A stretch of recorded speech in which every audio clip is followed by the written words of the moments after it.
안녕하세요. 저는 70대 중반 여자입니다. 지금까지 저는 4번이나 제 가족을 잃었습니다. 한 가족만 제 곁을 떠난다 해도 가슴이 찢어질 것 같은데 이런 일을 4번이나 겪고 나니 제 마음은 이미 갈기갈기 찢어져 흔적도 찾아보기도 힘들 정도입니다. 제 마음이 어떨지 짐작은 가시나요? 사람의 목숨이 이렇게까지 허망하다는 것을 알고 난 후로는 정말 살기도 싫었는데 제 곁에 남은 단 한 사람을 생각하며 버티고 있습니다. 저는 어렸을 적부터 몸이 약했습니다. 얼마나 심했냐면 한참 뛰어놀 나이인 초등학생 때에도 더운 날에 밖에서 체육을 하면 3번 중에 1번은 쓰러졌습니다. 나머지 2번은 벤치에 앉아서 아이들이 뛰어노는 걸 지켜만 보고 있어야 했었죠. 건강하려면 운동을 열심히 해야 하는데 운동을 조금만 해도 어지럽고 쓰러지는 일이 많으니 운동을 할 수 없는 아이였습니다. 그러다 보니 공부를 조금만 심하게 해도 코피가 쏟아져서 성적도 늘 중하위권이었고 학교도 제대로 다니지 못하고 집에서 쉬는 날이 많았습니다. 그렇게 고등학교까지는 어찌어찌 졸업을 하고 일을 하려고 했었는데 무슨 일을 해도 제가 몸이 너무 약해서 얼마 가지 않아 못 버티고 쓰러져 버리니 회사 입장에서도 저를 쓰기 찜찜했었는지 3개월을 못 넘기고 해고당하기 일쑤였어요. 다행히 그때까지만 해도 저희 집이 부유했던 편이라 일을 안 해도 충분했었습니다. 그래서 결국에는 취직은 포기하고 집에서 요양을 하고 있었는데 제 눈길을 사로잡은 건 늘 같은 시간에 저희 집 앞을 지나다니는 한 남자였습니다. 늘 온몸에는 흙투성이에 먼지를 뒤집어 쓴 꼴을 하고서도 뭐가 그리 좋은지 신이 나서 걸어가는 모습을 보면서 그 사람이 궁금해지기 시작했어요. 그렇게 며칠을 그 사람을 보다가 하루는 직접 말을 걸어봐야 되겠다 마음을 먹고 그 사람이 지나가는 시간에 맞춰서 집 앞에서 기다리고 있었습니다. 제 예상대로 그 남자는 제 눈앞에 나타났고 저를 지나쳐 가려는 것을 붙잡았어요. 저기요, 잠깐만요. 그러자 남자는 주위를 휙휙 둘러보더니 아무도 없다는 것을 깨닫고는 자신을 가리키며 두 눈을 동그랗게 뜬 채로 저를 바라만 보고 있었습니다. 저는 이 집에 사는 사람인데요. 매일 그쪽이 지나가는 걸 봤거든요. 친해지고 싶어서 그런데 이름이 뭐예요? 남자는 처음에는 저를 이상한 사람 보듯 쳐다봤었지만 긴장해서 두 손을 한껏 모으고 어쩔 줄 모르는 제 모습을 보고서는 의심을 풀고 대답해 주었습니다. 그 남자는 저희 집 근처에서 일하는 건축업자였더라고요. 흙먼지들을 뒤집어 쓰고 있었던 이유를 바로 알 수 있었죠. 그날 이후 저는 종종 집 앞에서 그 사람을 기다렸고 남자는 제가 나와 있으면 잠시 대화를 했고 제가 나와 있지 않으면 제 방을 올려다보고 가곤 했습니다. 그렇게 저희는 만남을 이어오다 정식 연인으로 발전하게 되었습니다. 그런데 제가 남자를 만나는 것을 알게 된 집안은 그야말로 난리가 났어요. 너 만나는 사람이 건축 일을 한다고? 그럼 무식한 일을 하는 사람이랑 말은 통하니? 그래, 너 정신 차려. 네가 아직 사회생활도 제대로 안 해보고 많은 사람을 못 만나봐서 그런 사람이 눈에 들어오는 거지. 조금만 지나봐. 달라질걸? 그래, 얼른 정신 차려. 그런 남자를 못하러 만나? 언니와 어머니는 현장에서 일을 하는 사람을 대놓고 무시하시면서 헤어지라고까지 하시더라고요. 저는 절대 안 된다며 오히려 남자친구를 만나러 보란듯이 밖으로 데이트도 나갔었습니다. 하지만 어머니의 마음은 달라지지 않았어요. 오히려 아버지까지 합세했었죠.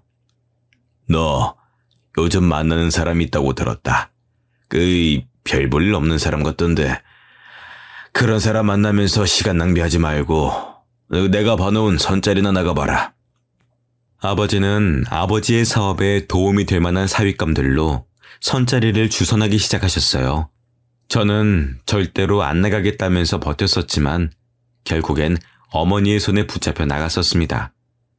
제 말은 들은 채도 않고 상대 남자가 결혼하고 싶다는 의사를 밝혀오면 집에서는 그 남자와 결혼하는 게 어떻겠냐며 성화하고 난리였어요. 어차피 몸도 약해서 일도 제대로 못하고 그렇다고 머리가 뛰어난 것도 아니니 그냥 내가 봐놓은 괜찮은 남자랑 결혼해. 에?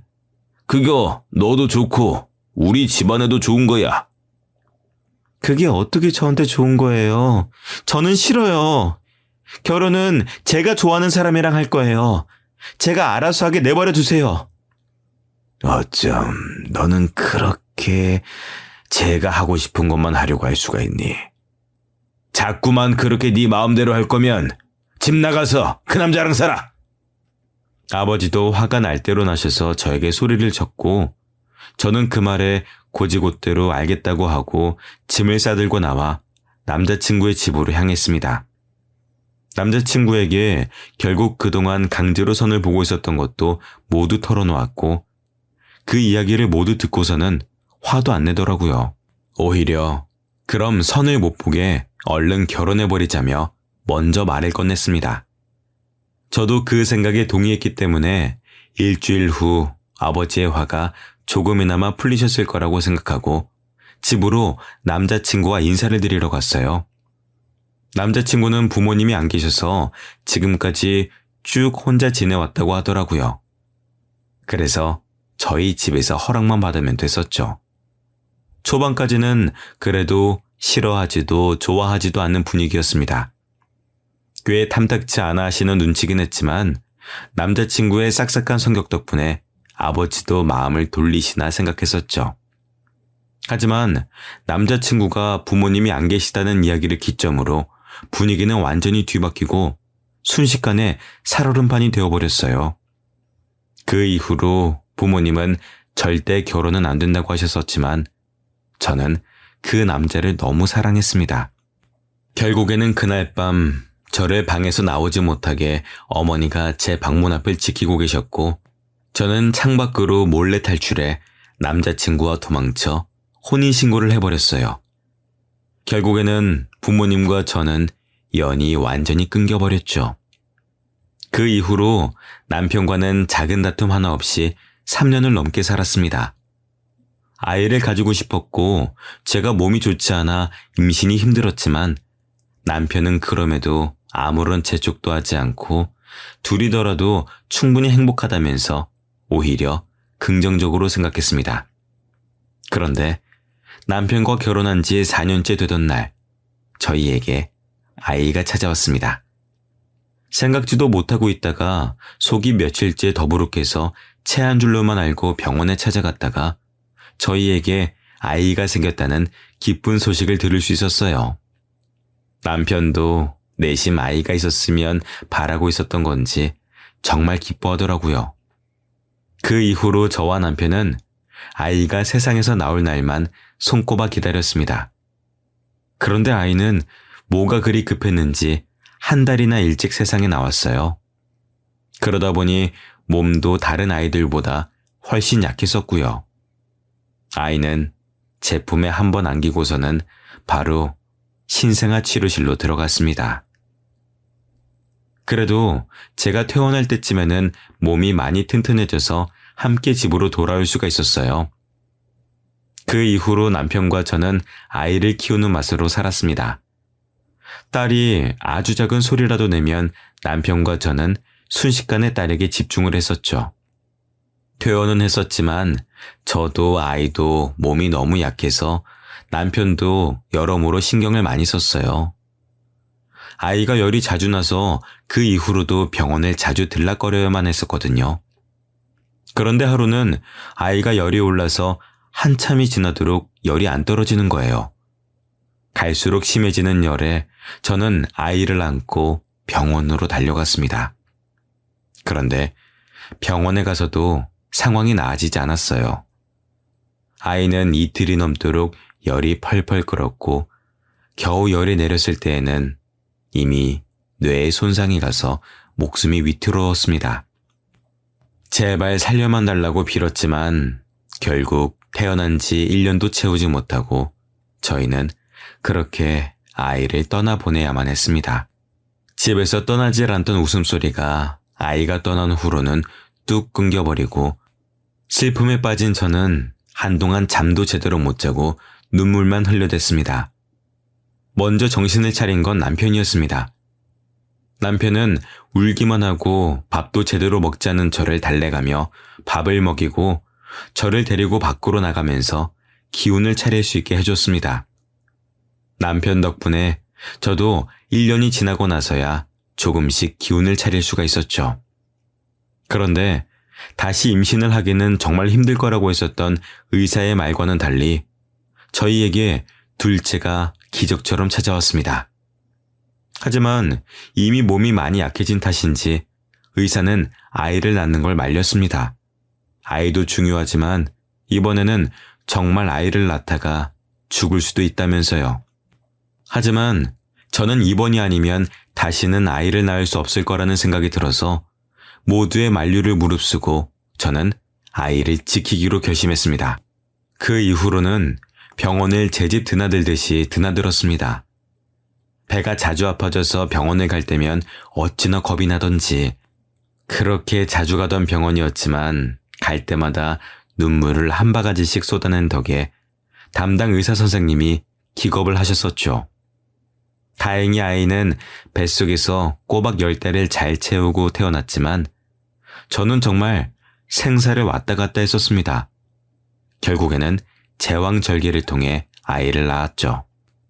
다행히 처음 태어났을 때만 해도 몸이 약하다며 병원 식구들의 걱정을 한 몸에 받던 제 아들은 고등학생이 될 때까지 흔한 감기 한 번 안 걸릴 정도로 건강하게 자랐습니다. 남편과 저는 다른 건 바라지도 않았고 그저 아들이 건강한 것만으로도 충분했습니다. 아들은 거기에다 공부도 꽤나 잘하는 편이었고 반에서 친구들과 사이도 좋았어요. 남편과 저는 이제 더는 바랄 것이 없겠다는 생각을 하고 있었던 찰나였습니다. 이제 곧 대학교를 들어가야 할 아들을 위해서 남편은 승진을 하려고 조금 과할 정도로 열심히 일을 하기 시작했었는데요.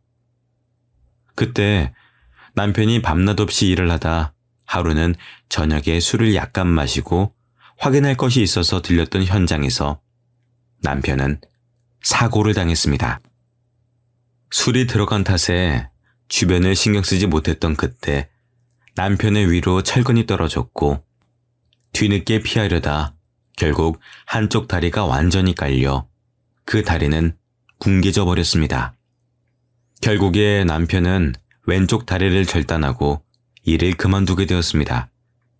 심지어 회사에서는 술을 먹고 현장에 들어간 남편의 잘못이라며 보상도 해주지 않아서 남편의 병원비를 고스란히 저희가 떠안아야만 했죠. 그런데 문제는 남편의 병원비를 해결하고 나니 이제 당장 먹고 살 돈이 없었어요.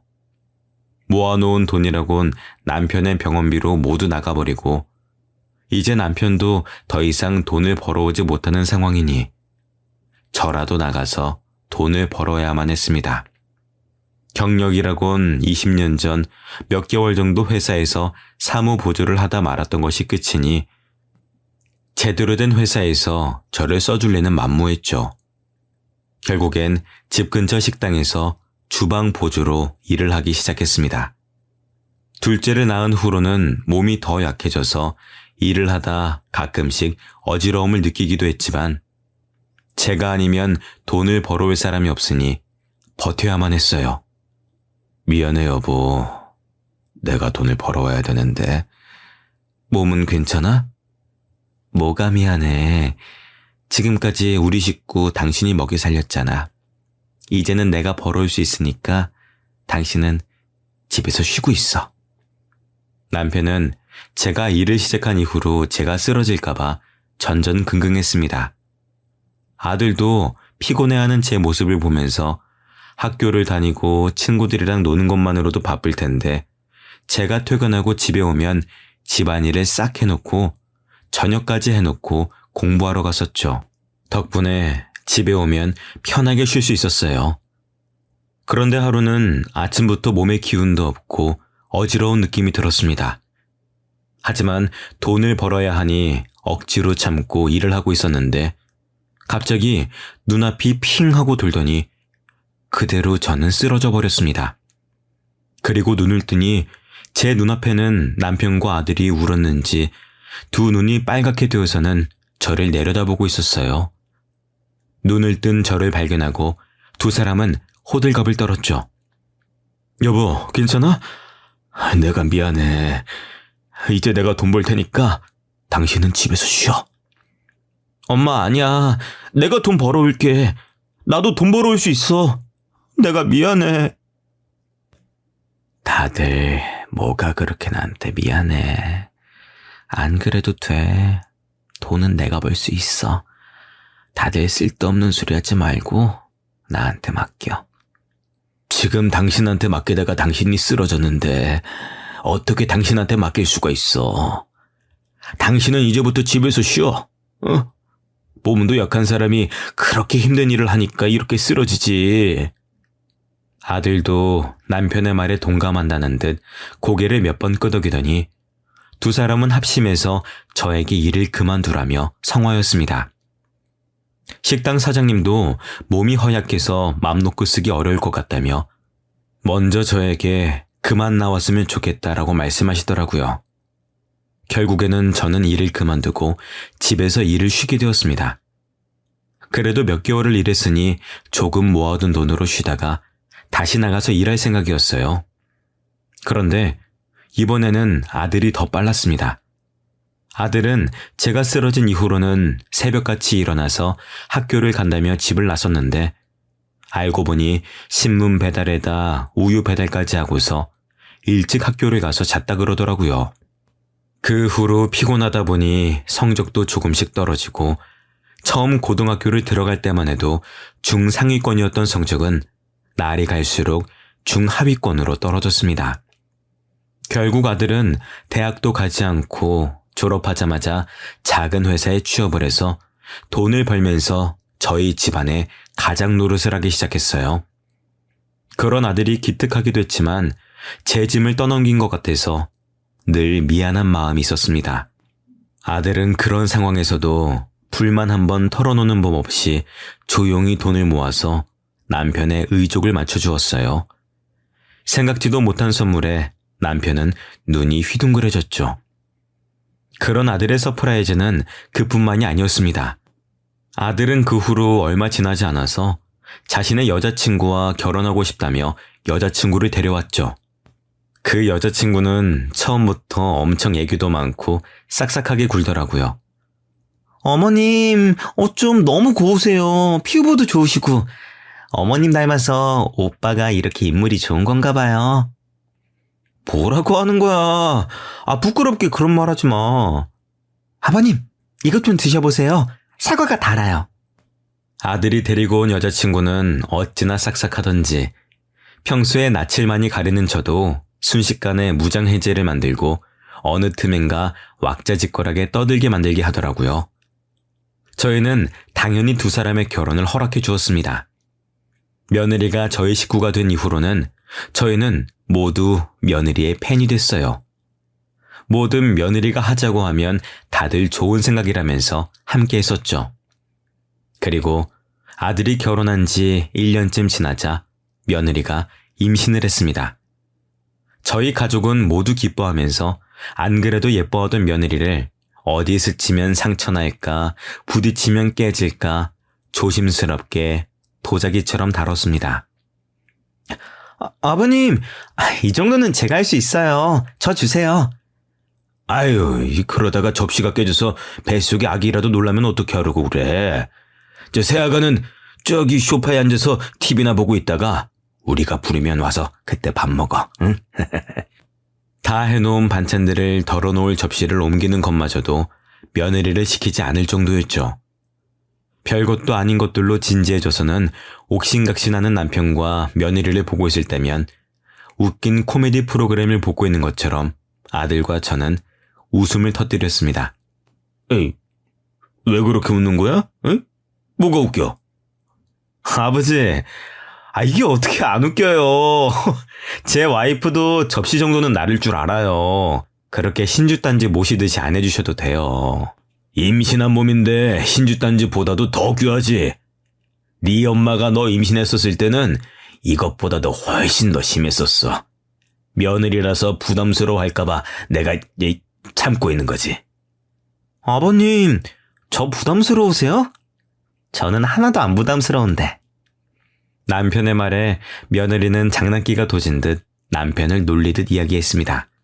그러자 남편은 절대로 그런 것이 아니라며 펄쩍 뛰며 손사래를 치는 모습에 저희 세 사람은 한마음으로 남편을 놀려먹을 때도 있었죠. 그렇게 시끄럽지만 행복한 일상 속에서 아이도 무사히 잘 태어났습니다. 태어난 아이는 정말 며느리를 쏙 빼닮았더라고요. 잘 울지도 않고 생글생글 웃기만 하는 모습에 손주를 보고 있다 보면 하루가 어떻게 지나가는지 모를 정도로 시간이 뚝딱 흘러갔습니다. 남편과 저는 맞벌이를 하는 아들네 부부를 대신해서 자주 아이를 봐주고 있었는데요. 며느리가 다시 복직을 하면서부터 조금씩 바뀌기 시작했습니다. 처음에는 일찍 퇴근을 해서 아이를 데리러 꼬박꼬박 자러던 며느리가 갈수록 야근이니 회식이니 하면서 데리러 오지도 않고 일주일에 한 번 올까 말까 하더라고요. 아들이 손주를 데리러 오긴 했었지만 아들도 바쁘면 손주를 데리러 오지 못해 며칠을 내리 저희 집에서 보낸 적도 있었습니다. 그러다 보니 웃기만 하던 손주가 부모님이 보고 싶은지 울며 보채는 날도 많아졌었죠. 처음에는 저희에게 오면 부모와도 잘만 떨어지던 아이가 저희 집에 오면 제 부모랑 한참을 떨어져야 한다는 걸 알아차렸는지 떨어지지 않으려고 하더라고요. 그 모습에 저희도 마음이 안 좋아져서 아들이든 며느리든 둘 중 하나는 일을 잠시 쉬면서 아이랑 함께 시간을 보내주라고 말했었지만 두 사람은 한치의 양보도 없었습니다. 이번에는 당신이 양보해줘. 나 이번 일만 잘 풀리면 승진이야. 그럼 돈도 훨씬 더 벌 수 있는데 내가 그걸 포기할 수가 없잖아. 당신만 그래? 나도 그래. 나도 아이 낳고 이제 겨우 복직해서 제대로 일하기 시작했는데 어떻게 그만둬? 지금 쉬면 나중에 복직 못해. 아들과 며느리는 그때를 기점으로 자주 다투기 시작한 것 같았습니다. 괜히 저희가 말을 해서 사이좋던 두 사람 사이가 나빠진 건 아닌지 마음이 불편했었죠. 그럴수록 눈치도 없이 손주는 부모님과 떨어지지 않으려 안달이었습니다. 아들이나 며느리가 눈에 보이지 않을 때면 어찌나 울어대는지 마음이 참 아팠어요. 막상 또 아들과 며느리가 아이랑 함께 있으면 잘 놀아주는 편이라 무작정 두 사람이 잘못했다고만은 할 수가 없어서 답답한 노릇이었죠. 결국에는 돈을 더 많이 벌어오는 게 아들이니 아들이 계속 직장을 다니고 며느리는 잠시 동안 일을 쉬면서 아이를 돌보게 되었습니다.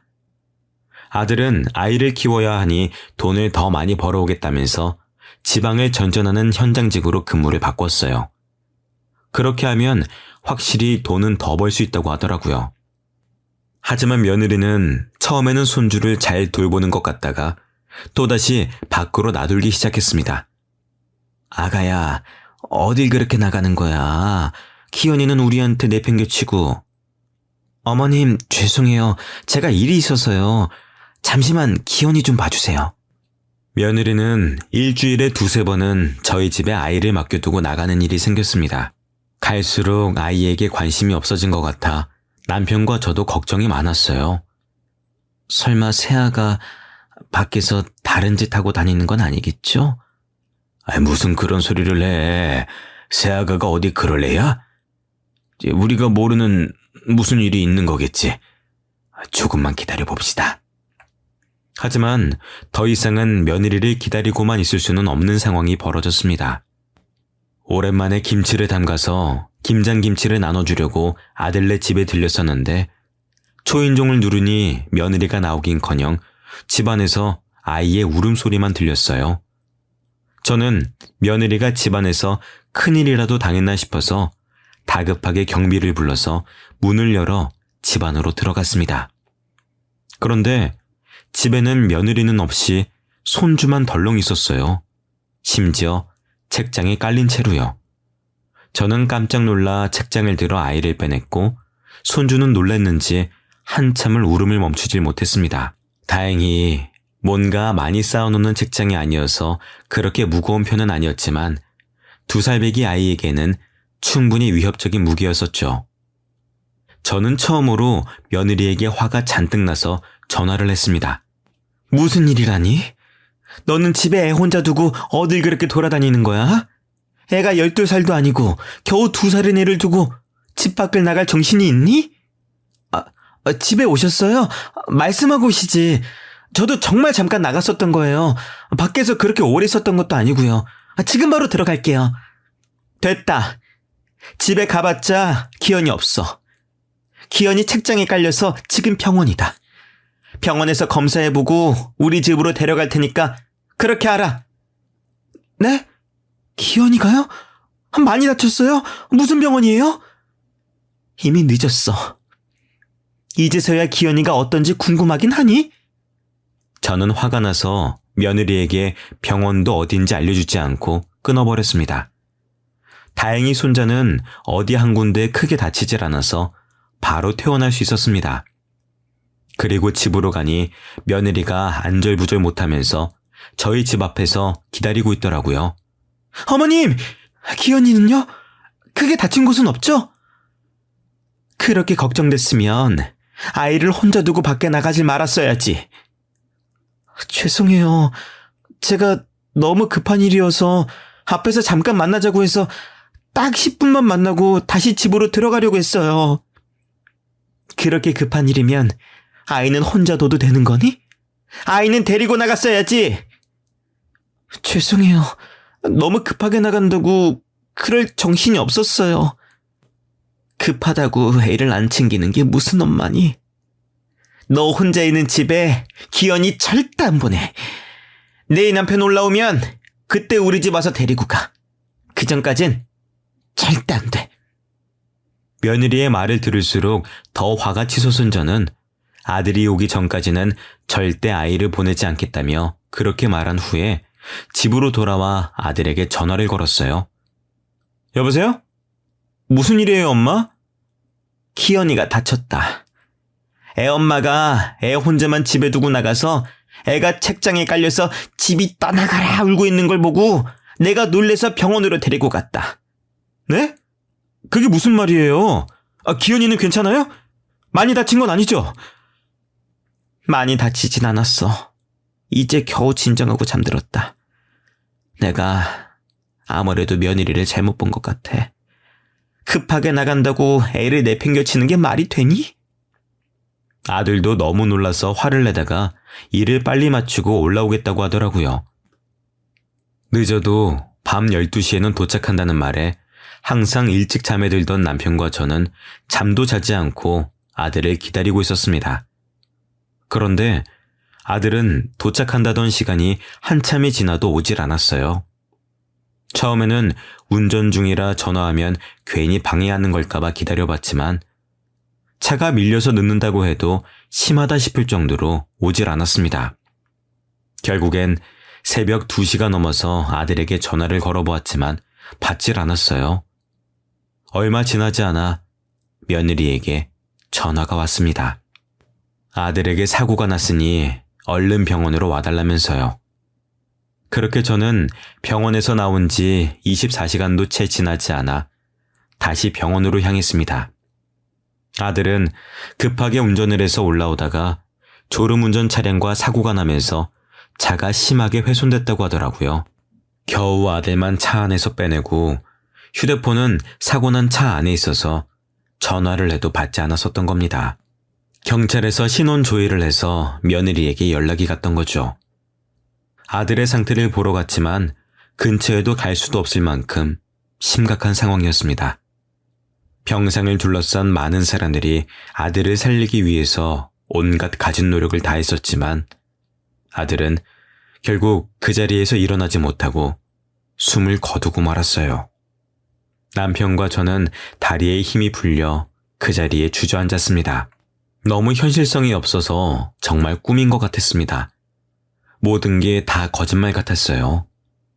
겨우 키워놓은 아들마저 세상을 떠나니 모든 게 허망하더라고요.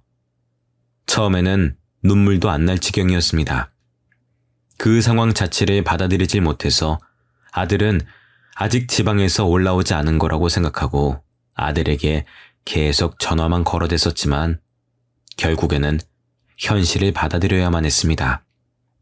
아들에게 아무리 전화를 걸어도 전화는 연결되지 않았고 저는 그제야 아들이 정말 세상을 떠났다는 걸 실감하고서 그대로 무너져 내렸어요. 늘 제 옆에서 든든하게 받쳐주던 남편도 이번만큼은 도저히 감당할 수가 없었는지 함께 무너져 내려서 저희는 부둥켜 안고 울다가 그대로 저희 둘 다 실신까지 했습니다.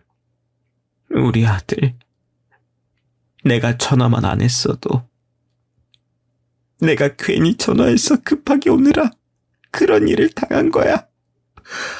다 내 잘못이야. 왜 하필 그때 전화를 했을까?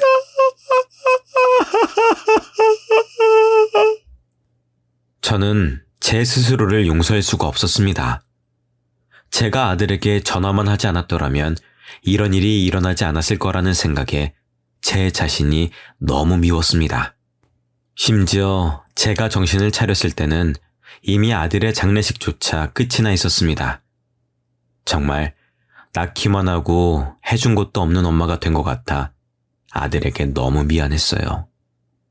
아이 좀 더 돌봐주는 게 뭐가 그렇게 어려운 일이라고 두 사람 사이에 분란을 만들었는지 과거로 돌아갈 수만 있다면 제 입을 막아버리고 싶었습니다. 뒤늦게 아들의 묘를 찾아가 처음으로 그날 아들과 술 한잔을 했습니다. 아들에게 미안하다는 사과를 수백 번을 했지만 달라지는 건 없었어요. 제 마음이 여전히 죄책감으로 가득한 것조차 똑같았습니다. 그런 와중에 저희는 손자를 누가 키울지 결정해야 했습니다. 당연히 아이의 엄마인 며느리가 키워야 하는 게 맞지만 저는 더 이상 며느리를 믿지 못했었죠. 솔직히 나는 너 못 믿겠다, 아가. 어머님, 죄송해요. 제가 그런 실수를 한 것도 다 인정해요. 네가 혼자 키우면 또 이러지 않을 자신이 있니? 더는 이런 일이 생기지 않을 거라고 각서라도 쓰면 아이를 데려갈 수 있게 해줄게. 하지만 며느리는 한참을 생각하더니 고개를 좌우로 저었습니다. 어차피 각서라고 해봤자 법적 효력도 없는 것이니 그냥 쓰고 데려갈 수도 있었던 건데 며느리는 오히려 그럴 수 없을 것 같다면서 아이를 포기하고 떠나가더라고요. 그 이후로 저와 남편 둘이서 손자를 키우며 살아왔었는데요.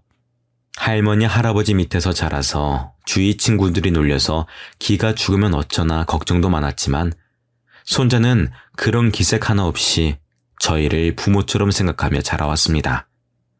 중간에 사춘기가 와서 반항을 조금 하긴 했지만 요즘 아이들의 사춘기에 비해서는 귀여운 수준이었었죠. 손자가 고등학교에 입학하고 얼마 지나지 않아 저에게는 또 불행한 일이 닥쳤습니다. 바로 남편이 간암에 걸렸다는 거였어요. 왜 아이들을 다 키워놓기만 하면 주위에서 이렇게 안 좋은 일들이 생기는 건지 정말 하늘이 원망스러웠었죠. 심지어 남편은 몸이 안 좋다는 걸 느끼고 있으면서도 손자 대학 등록금이 모자랄까 자기 병원비를 아끼려고 병원조차 가지 않고 버티고 있더라고요. 갈수록 남편의 얼굴이 거무직직해지는 게 이상해서 피부 문제인가 생각했었는데 이미 간암이 다른 곳까지 전이가 돼서 치료가 힘들겠다고 하더라고요. 남편은 다리를 잃은 이후로 술을 마시기 시작했었는데 아들이 사고로 죽고 난 다음부터는 틈만 나면 아들에게 가서 이야기하다 술도 한잔하고 오는 게 일상이 되어버렸거든요. 아무래도 그것들이 쌓이고 쌓이다 보니 결국 병이 돼버린 것 같았습니다. 아무래도 우리 아들은 당신보다 날 더 좋아했던 것 같아. 그러니까 아빠가 보고 싶어서 이렇게 먼저 데려가지. 당신, 그런 말 말아요. 무슨 그런 무시무시한 소리를 아무렇지도 않게 해. 당신은 천천히 와. 내가 먼저 가서 우리 딸하고 둘째 아들하고 놀고 있을게. 남편은 자신이 맞이할 결과를 알고 있다는 듯 모든 것을 체념한 채로 재미없는 농담을 하며 하루하루 버텨냈습니다. 늦었지만 그래도 치료를 해보기 위해서 남편은 병원에서 항암 치료를 시작했었지만 이미 나이가 있어서 그런지 치료를 버텨낼 체력이 부족했었는지 결국 수술조차 제대로 받아보지 못하고 병원에서 숨을 거두었습니다. 도대체 몇 번째인지 하늘을 원망할 힘도 없었어요. 제게 온 두 아이부터 남편까지 제 가족은 모조리 제 곁을 떠났습니다. 혹시나 손자에게도 그런 불행한 일이 닥치진 않을까 걱정되기 시작했죠. 그래서 손자만큼은 힘든 일도 하지 않고 편하게 자랐으면 했습니다. 하지만 그것조차 제 마음대로 되질 않았어요. 남편이 죽고 나온 보험금도 남편의 병원비를 해결하고 그렇게 많이 남지도 않더라고요. 그래서 저는 다시 일을 시작할 수밖에 없었습니다. 나이는 꽤 있었지만 그래도 저를 받아주는 곳이 있긴 있더라고요. 그래도 요리는 꽤 잘하는 편이라 주방에서 일을 할 수가 있었습니다. 하지만 그렇게 일을 한 지 2달도 채 지나지 않아 그만 불에 심하게 손을 대어서 한동안은 붕대를 칭칭 감은 채로 살아야 했습니다. 당연히 일도 그만둬야 했었죠. 나이가 있으니까 화상을 입은 손이 낫는 것도 더디더라고요. 점점 생활비가 줄어가는데 일은커녕 일상생활조차도 힘드니 걱정이 늘어갔습니다. 그런데 그런 제 걱정을 알아차린 건지 손자가 이번에는 아르바이트를 하기 시작했어요. 손자는 저녁에 야간 자율학습을 빼고 아르바이트를 하는 것도 모자라서 주말에도 아침부터 저녁까지 일을 하더라고요. 그런 모습에 손자를 말리고 싶었지만 말린다고 해서 모든 게 해결되는 게 아니니 참 여러모로 걱정이 많았었습니다. 그런데 공부도 곧잘하던 손자가 대학을 안 갈 거라며 저에게 말을 하더라고요. 아무래도 등록금을 낼 돈이 없으니 걱정이 돼서 그런 것 같았습니다. 하지만 제 손으로 손자의 인생을 망치고 싶지 않아서 등록금은 알아서 할 테니까 제발 쓸데없는 생각 말고 대학은 꼭 가야 한다고 한 달을 넘게 설득한 덕분에 손자는 다시 대학교를 가겠다고 마음을 고쳐먹었습니다. 하지만 손자가 걱정하는 것처럼 등록금이 문제였어요. 그걸 해결하려면 저도 나가서 돈을 벌어와야 했었죠. 그런데 손자의 담임 선생님에게서 전화가 걸려왔습니다. 안녕하세요, 기원이 할머니. 저 기원이 담임입니다. 아이고, 안녕하세요. 진즉에 제가 먼저 인사를 드렸어야 하는 건데. 아니에요. 다른 게 아니라 기현이가 가정 환경이 조금 어려운 편이죠.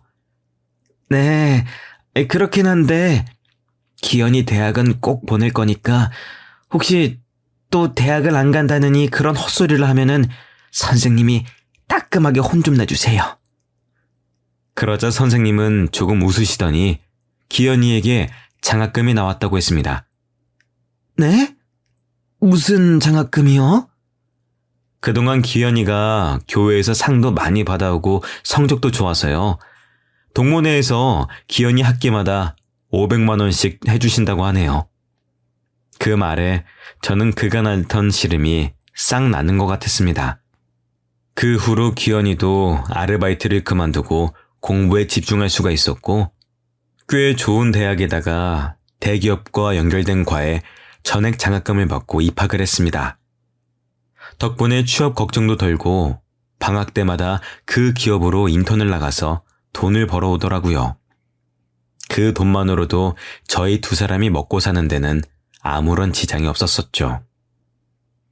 그런데 어느 날 저희 집으로 며느리가 찾아왔습니다.